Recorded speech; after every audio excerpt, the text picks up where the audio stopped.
I know I missed some episodes, but that's because I had some stuff going on. But let's go ahead and get it started with this episode. I am the bone of my soul.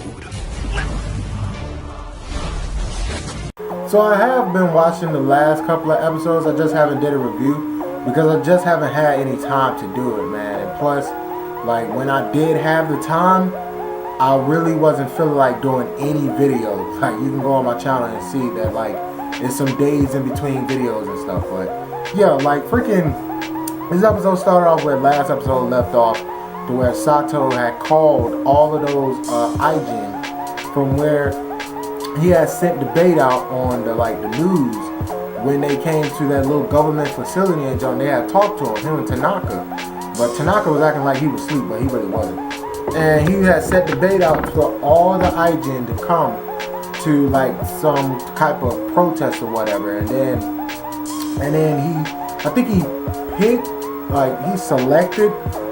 Hold on, let me turn my TV down. He selected like individual people. I can't remember whether if he selected individual people to come to that place they were at in this episode, or if they just came on their own. Like I think they might have came on their own, because when he was talking to them, he was telling them how this is what we're gonna do. We're gonna do this, and his plan is to like take over the government or something and change it so Ajin can be on top or whatever and go, which is not. Excuse me, dang, my throat getting dry up, man. But which is not a good idea to me, because the government has plenty of different ways in order to deal with Ajin. They have to, because they're like, look, man, these people can't die. We got to figure out how to take them down if it gets to that point. Like, if they can't die, we got to figure out how to restrain them, how to lock them up, how to do all of this. So they figured it out with that freaking needle they shoot at the Ajin to knock them out and stuff. So Satou, his freaking plan to take over the government, I don't know whether it's gonna work or not. Now, in this episode, when he told that, he was like, some of y'all want to stay? I see some of y'all are against my plan. Like, what's going on with that? So freaking, and Satou has said in previous episodes, if you don't know, I'm going to say it, Satou has said there is a way you can kill an Ajin, and I don't know how he knows this. Sorry, my nose is itching. But I don't know how he knows this, but for some reason he knows how to kill an Ajin. I don't know if he did it before by mistake and he just figured it out. He put one and two together, or if somebody else told him how to kill an Ajin, or if he was just experimenting on how to kill an Ajin or something like that. But a couple of dudes was like, yes, I want to stick with you. I want to do this. I want to change it and stuff.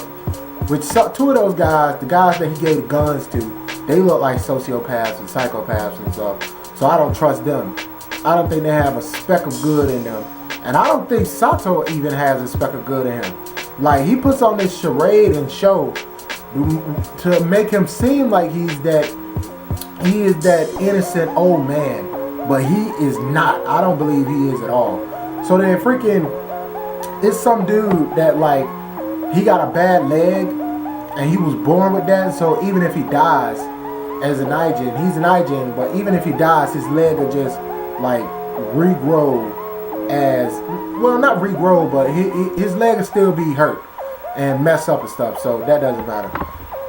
He's the only person to where I'm like, he might actually think, he might actually want real change and not just to go wild and jump like the dudes that Satou gave the gun to. But after he gave the gun to them and then told the other dudes, alright, y'all can leave, he freaking hunted them down. He tried to shoot them.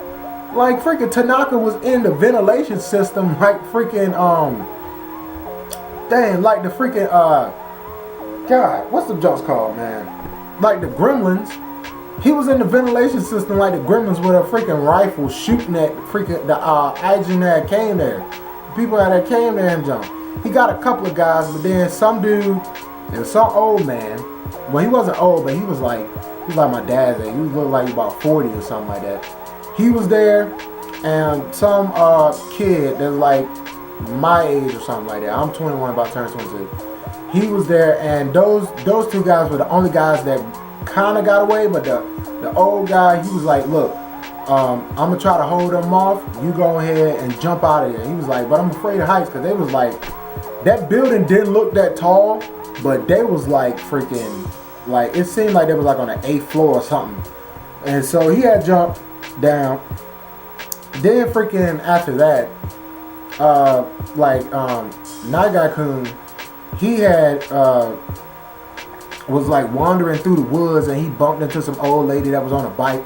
She invited him back to his house, gave him some clean clothes and stuff, that her grandson, who turns out to be the freaking kid who jumped out of the window and jumped to get away from Satou and Tanaka and all of them. And he was going, I think he was going back to where he, like, because he had got on the train, the dude that jumped out a window, and he was going back to someplace. But then Nagai, he had thanked the old lady, and he was like trying to leave and jump. So because he wanted to learn how to control his Ajin like freaking Tanaka and Satou be doing, because Satou knows how to, I think Satou taught Tanaka on how to control his Ajin and stuff. So Nagai go in the woods, go in like an open space, and then he starts trying to control his Ajin, but his Ajin is just wandering around and jump. He can manifest it, but it's just wandering around and stuff. And on the way home with the dude on the train, he has saw in the distance like the black smoke that Ajins be creating. I don't know why it was so tall in that panel, because it usually isn't that tall. It's just confined to how they're shaped. So why was it that tall? I have no idea. I think that's just how they wanted to do it and jump. So then he was like, that's an Ajin and stuff, but he never met up with Nagai, so that doesn't even matter. And after that, really, nothing else really happened, except it cut back to Satou and Tanaka and them talking about, Satou talking about how his plan is going to succeed, and he going to make his plan succeed, and he going to change the face of Japan and stuff. But yeah, that's all that happened in this episode, man. Very good episode. I give the episode I give it an 8.5 out of 10. 8.5. Like some of the stuff in the episode. Hey man, sorry.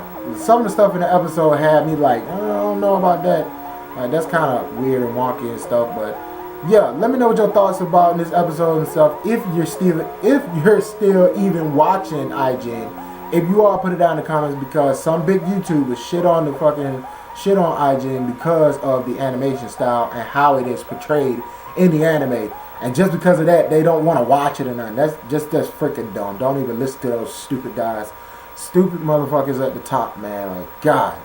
I can't stand that shit, man. But, yeah, that's all I got for this video, man. Thanks for watching. Hope you enjoyed.